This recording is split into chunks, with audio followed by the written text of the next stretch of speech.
সালটা 1989। সকাল সকাল রশিদ ঘটকের আগমনে হেমলতা ভীষণ বিরক্ত হন। তিনি বারবার পই পই করে বলেছেন, পদ্মর বিয়ে আমি এখনই দিব না। পদ্মকে আমি অনেক পড়াবো। তারপরও রশিদউদ্দিন সপ্তাহে সপ্তাহে এক এক পাত্রের খোঁজ নিয়ে আসে। মেয়ের বয়স আর কতই বা হলো, মাত্র 16। শামসুল আলমের মেয়ের বিয়ে হয়েছে 24 বছরে। পদ্মর বিয়েও তখনই হবে। পদ্মর বিয়ে হবে পদ্মর পছন্দ মতো। হেমলতা রশিদউদ্দিনকে দেখেও না দেখার ভান ধরলেন। রশিদ একদলা থুতু ফেললেন উঠোনে। তারপর হেমলতার উদ্দেশ্যে বললেন, বুঝছো পদ্মের মা, এইবার যে পাত্র আনছি একবারে খাঁটি হীরা।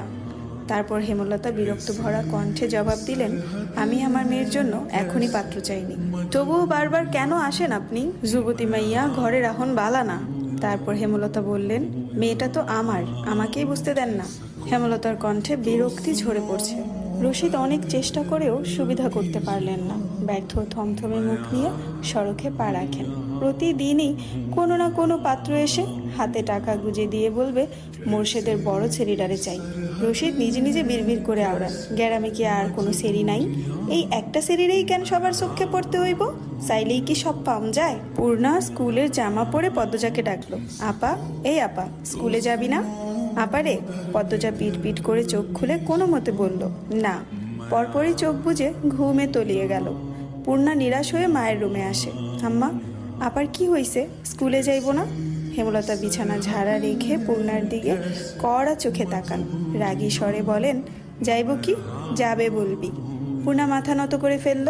হেমলতার করা আদেশ, মেয়েদের পড়াশোনা করাচ্ছি, অশুদ্ধ ভাষায় কথা বলার জন্য নয়, শুদ্ধ ভাষায় কথা বলতে হবে। পূর্ণা মাথা নত করে দেখে হেমলতা তৃপ্তি পান। তার মেয়েগুলো মন্যতা চিনে খুবই অনুগত।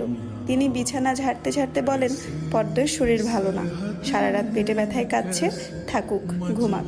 পূর্ণার কিশোরী মন বুঝে যায় পদ্মজা কিসের ব্যথায় কেঁদেছিল। সে রাতে নানাবাড়ি ছিল বলে জানতো না, ভোরেই চলে এসেছে। নানাবাড়ি হেঁটে যেতে 5 মিনিট লাগে। পূর্ণাকে চুপচাপ দাঁড়িয়ে থাকতে দেখে হেমলতা বলেন, তুই যা, মাথা নিচু করে যাবি, মাথা নিচু করে আসবি। আচ্ছা আম্মা। পূর্ণা রুমে এসে আয়নার সামনে দাঁড়ালো, নিজেকে খুঁটিয়ে খুঁটিয়ে দেখলো। এরপর গত মাসে মেলা থেকে আনা লাল লিপস্টিক গাঢ় করে ঠোঁটে মাখে।